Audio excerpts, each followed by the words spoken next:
semuanya? Mudah-mudahan semuanya tetap dalam keadaan yang sehat-sehat aja ya. Nah, hari ini kita akan belajar geografi. Itu materinya tentang atmosfer. Jadi atmosfer itu bab biasanya dia diletakkan di setelah UTS. Itu nanti 2 bab terakhir di materi kelas 10 seperti itu. Nah, di materi atmosfer itu nanti kita akan belajar tentang cuaca dan iklim gitu kan. Nah, tapi hari ini untuk sebagai awalan kita akan belajarnya itu tentang pengenalannya dulu deh. Kita harus ngerti dulu apa sih yang disebut dengan atmosfer itu tuh ada apa aja sebenarnya. Oke, nah kita langsung aja. Hari ini akan kita bahas itu tentang pengertian dan karakteristik dari lapisan atmosfernya. Yang pertama, dari pengertiannya dulu. Atmosfer dia itu berasal dari 2 kata, yaitu atmo atau atmos dan sfer. Atmo itu artinya udara, sedangkan sfer itu dia artinya lapisan. Jadi atmosfer itu adalah lapisan udara yang menyelimuti bumi gitu. Jadi bumi itu diselimuti oleh lapisan udara. Gunanya apa? Biar manusia itu bisa hidup di situ gitu dengan aman dan nyaman seperti itu. Oke, nah atmosfer itu kan dia kan lapisan udara kan. Udara itu berarti dia terdiri dari bermacam-macam gas. Ada gas atau komponen gas utama yang menyelimuti bumi gitu. Itu kita singkatnya dengan NOAC atau NOAK. Nah, si NOAC ini dia terdiri dari N itu nitrogen, O-nya itu oksigen, A-nya itu argon, C-nya itu karbon dioksida. Nah, di sini ada 2 gas yang dominan gitu. Ada nitrogen dan ada oksigen. Nitrogen itu sebanyak 78% dan oksigen itu sebanyak 21%. Dan sisanya itu gas-gas penyusun lainnya seperti itu. Bisa ya? Itu tadi sedikit tentang lapisan atmosfer. Pengertiannya itu maksudnya. Nah, sekarang kita lihat ke lapisan atmosfer itu seperti apa sih sebenarnya? Oke, kalau kita bayangin lapisan atmosfer itu dia kayak rainbow cake lah bahasanya kayak gitu. Jadi kan tiap lapisan itu nanti ada warna-warna yang membedakannya. Dan di setiap warna itu kan ada krim-krimnya yang putih itu kan. Dia itu sebagai lapisan pembatas. Atmosfer juga sama. Antar lapisannya itu ada pembatasnya seperti itu. Kita lihat. Nah, ini lapisan atmosfer dari yang paling bawah sampai yang paling atas. Yang paling bawah kita kenal dengan lapisan troposfer. Lapisan troposfer itu yang paling bawah. Terus yang kedua itu ada lapisan stratosfer. Oke, yang ketiga lapisan mesosfer. Ingat, meso itu biasanya artinya pertengahan. Jadi dia tengah-tengah, ada 2 di bawahnya dan ada 2 di atasnya. Terus lapisan termosfer dan yang terakhir itu lapisan exosfer. Oke, kita bisa lihat ya.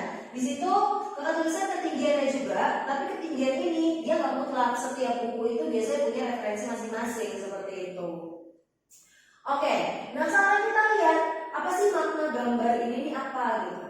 Nah di sini kan ada garis-garis kan, ada yang biru, ada yang merah, biru merah itu menunjukkan apa? Itu adalah garis yang menunjukkan perubahan suhu yang ada di lapisan atmosfer. Jadi di lapisan atmosfer dari atas permukaan bumi sampai luar angkasa itu suhunya nggak stabil gitu, dia berubah-ubah. Faktornya apa? Nanti kita lihat. Oke, lihat dulu di sini. Ini adalah lapisan yang paling bawah, troposfer yang langsung bersentuhan dengan bumi. Ini kan bumi. Nah kemudian lihat di sini ada 0 derajat sebagai patokan suhunya. Kalau dia itu gesernya ke sebelah kanan, artinya dia itu semakin panas. Kalau dia gesernya ke sebelah kiri, artinya dia semakin dingin. Bisa ya? Oke, kita bahas sekarang satu-satu. Nah, di lapisan troposfer, dia warnanya biru.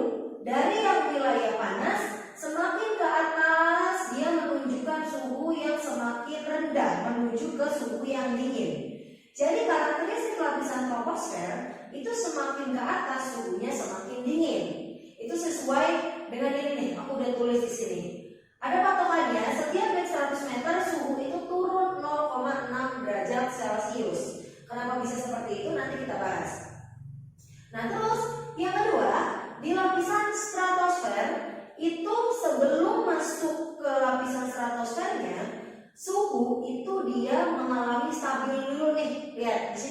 warna hitam. Jadi suhunya itu ketika masuk stratosfer dia konstan dulu, konstan. Kemudian semakin ke atas suhunya itu dia semakin panas, seperti itu. Nah, kenapa sih di lapisan stratosfer itu suhunya panas? Kita tahu di lapisan stratosfer itu ada yang namanya ozon nih, yang O3 ini. Fungsi ozon buat apa?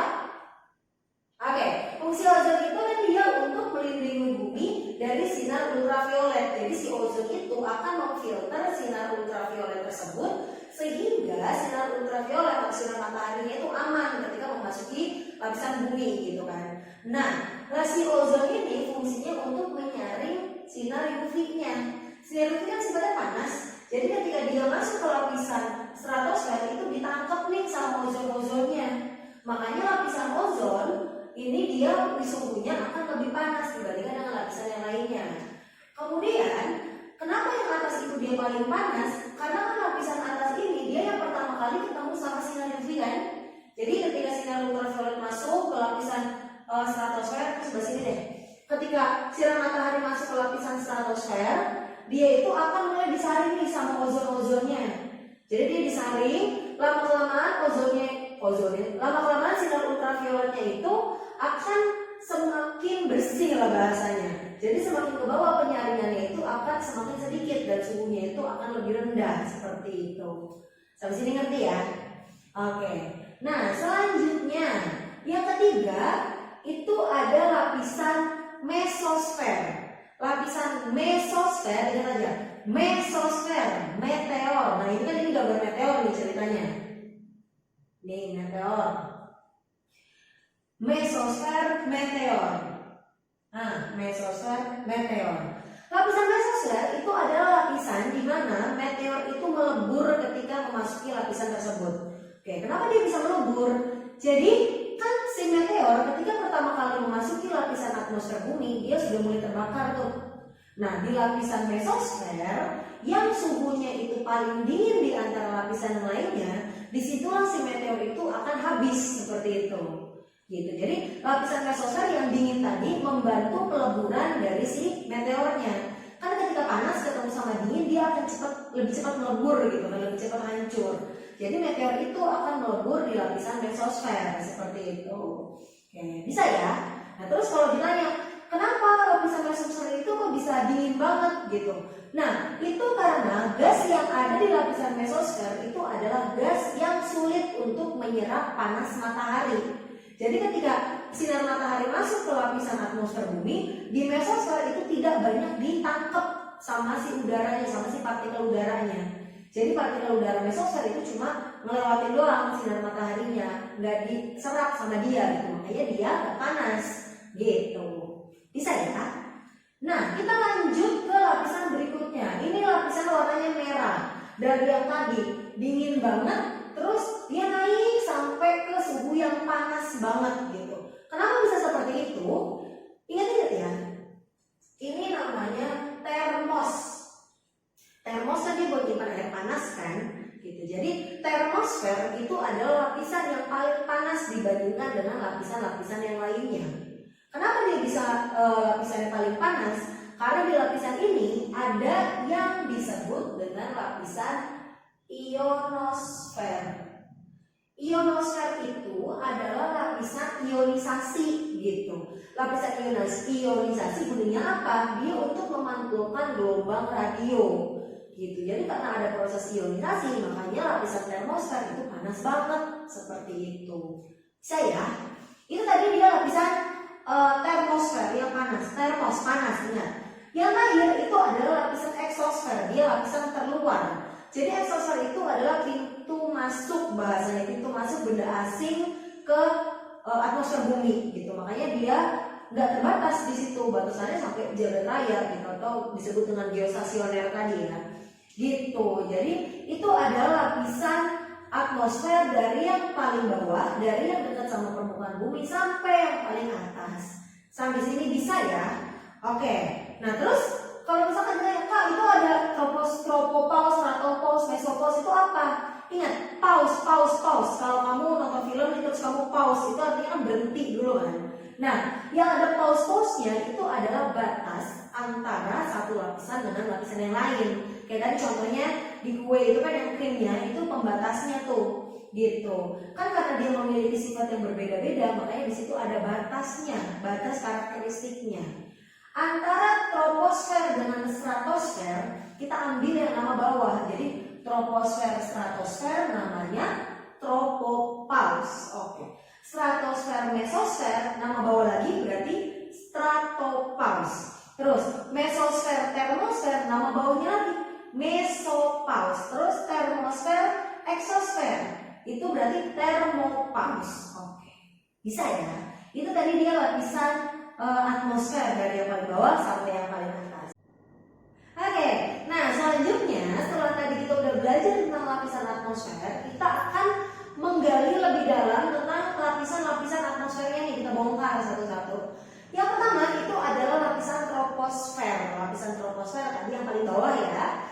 Nah, lapisan troposfer yang pertama itu tempat terjadinya peristiwa cuaca dan iklim. Jadi kalau kita tahu ada yang namanya petir, badai, angin, awan, terus lagi misalnya apa ya, penguapan, kelembapan udara dan lain-lain, itu adalah peristiwa yang terjadi di wilayah troposfer gitu. Jadi lapisan troposfer itu menyediakan cuaca dan iklim agar manusia itu hidup dengan nyaman seperti itu, nggak terlalu panas dan nggak terlalu dingin.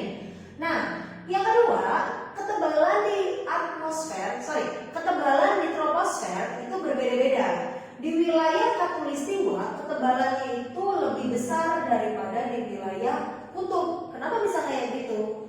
Di khatulistiwa itu kan suhunya panas dan udara dia itu ketika dipanaskan maka dia akan memuai gitu. Jadi kayak kamu kalau lihat balon udara yang tadinya kempes tuh kan, dikasih gas yang lama-kelamaan balon udaranya itu nanti akan mengembang gitu. Itu karena udaranya itu dipanasi gitu. Akhirnya dia menjadi lebih tinggi gitu. Nah terus di troposfer gitu. Jadi di khatulistiwa yang suhunya lebih panas, si udara itu nanti akan memuai dan lapisan itu lebih tebal. Sedangkan di wilayah kutub yang dia itu wilayahnya cenderung lebih dingin, dia lapisan itu akan lebih tipis karena udaranya itu memampat seperti itu. Oke, ngerti ya? Nah selanjutnya di troposfer juga dipercirikan setiap naik 100 meter suhunya itu turun 0,6 derajat Celcius gitu. Jadi setiap naik 100 meter suhu turun 0,6 derajat Celcius. Di sini kamu biasanya diminta untuk menentukan suhu di ketinggian tertentu gitu. Caranya gampang. Lihat. Di sini ada titik ini aku kasih tanda titik B, ini titik A ya. Titik A ketinggiannya itu 0 mdpl karena dia dekat laut nih, dengan suhunya itu 30 derajat Celcius. Sedangkan titik B ketinggiannya itu 4100 mdpl dengan suhunya itu X derajat Celcius. Kita diminta nih menentukan berapa sih suhunya di sini gitu.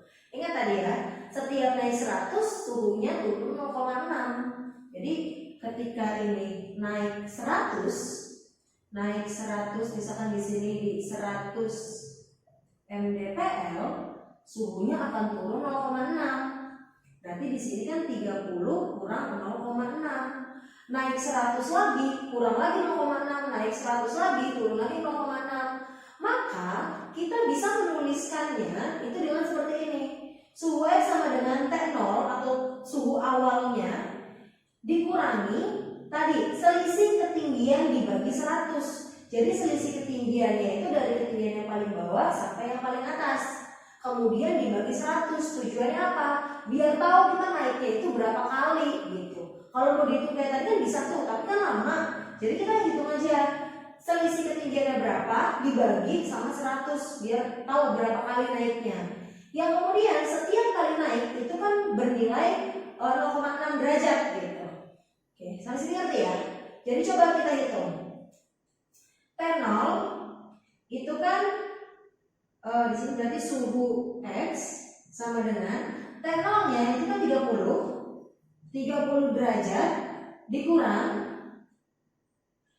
selisih ketinggiannya. Selisih ketinggian itu kan dari titik A ke titik B. Dari 4110 dikurangi 0, berarti kan kita tulis deh 4110 kurangi 0. Ini 0 karena kebetulan kita ukurnya dari atas permukaan laut ya. Nah, dibagi sama 100. Terus baru dikali 0,6 derajat Celcius. Hasilnya berapa? Oke, 30 kurang. Ini kan berarti 4110 dibagi 100. Berarti di sini ada 41,1 kan? Dikali 0,6. Kita hitung. Mana nih? Sini aja deh. 41,1 dikali 0,6. 6, 24, 000. Berarti 24, 66, 24,66. Oke, dapatlah tuh di sini 30 kurangi 24,66. Nah, sudah berapa tuh? 30 kurangi 24,66 berarti sekitar 25,4-an ya? Iya. Ya. Oh, 50 bukan dong. 30 dikurangi 24,6. Ini 4, ini 95. Jadinya 5,4. 5,4 derajat Celcius. Itu dia suhu di ketinggian yang B seperti itu. Oke. Bisa ya? Itu tadi dia suhu di wilayah dengan ketinggian 4110 mdpl, itu suhunya 5,4 derajat Celcius seperti itu. Nah, oke, misalkan kita lanjut ke lapisan yang kedua, itu lapisan stratosfer. Di lapisan stratosfer, dia itu tadi punya fungsi utama yaitu lapisan ozon. Oke, di lapisan ozon tadi fungsinya itu kan untuk melindungi bumi dari sinar ultraviolet kan, makanya melindungi bumi dari sinar ultraviolet karena dia punya ozon. Nah, terus selain untuk melindungi bumi dari sinar UV, stratosfer juga berfungsi untuk jalur terbangnya pesawat gitu. Kenapa pesawat itu terbang di stratosfer? Karena kalau misalkan dia di troposfer, kan tadi ada peristiwa cuaca iklim kan, makanya si pesawat itu akan terhalang atau terganggu sama peristiwa cuaca dan iklim, bisa petir, hujan, badai dan lain-lain. Makanya si pesawat itu cari aman, dia terbangnya itu di atasnya troposfer seperti itu. Oke, itu stratosfer. Yang ketiga, mesosfer. Ingat, mesosfer, meteor. Nah, fungsinya itu dia untuk meleburkan meteor nih. Meteor melebur di ketinggian tersebut. Karena suhunya semakin ke atas semakin dingin. Tiap naik 100 meter suhunya itu turun 0,4 derajat Celcius. Sampai di mesosfer itu suhunya minus seperti itu. Jadi dingin banget. Nah, selanjutnya lapisan yang keempat ada termosfer. Ingat, termos itu panas karena ada ionosfer atau lapisan ionisasi untuk pemantulan gelombang radio. Yang terakhir itu adalah eksosfer atau lapisan yang paling luar. Itu digunakan untuk meletakkan satelit-satelit buatan biar jauh dari permukaan bumi sehingga gravitasinya itu rendah, tapi juga nggak jauh-jauh banget sehingga masih bisa ada di sekitaran bumi. Seperti itu. Oke, nah itu tadi kita udah bahas tentang lapisan atmosfer dan karakteristiknya. Nanti di video berikutnya kita akan bahas tentang unsur-unsur cuaca dan iklim. Oke, sampai sini mudah-mudahan paham dan bisa bermanfaat untuk kita semua. Terima kasih. Assalamualaikum warahmatullahi wabarakatuh.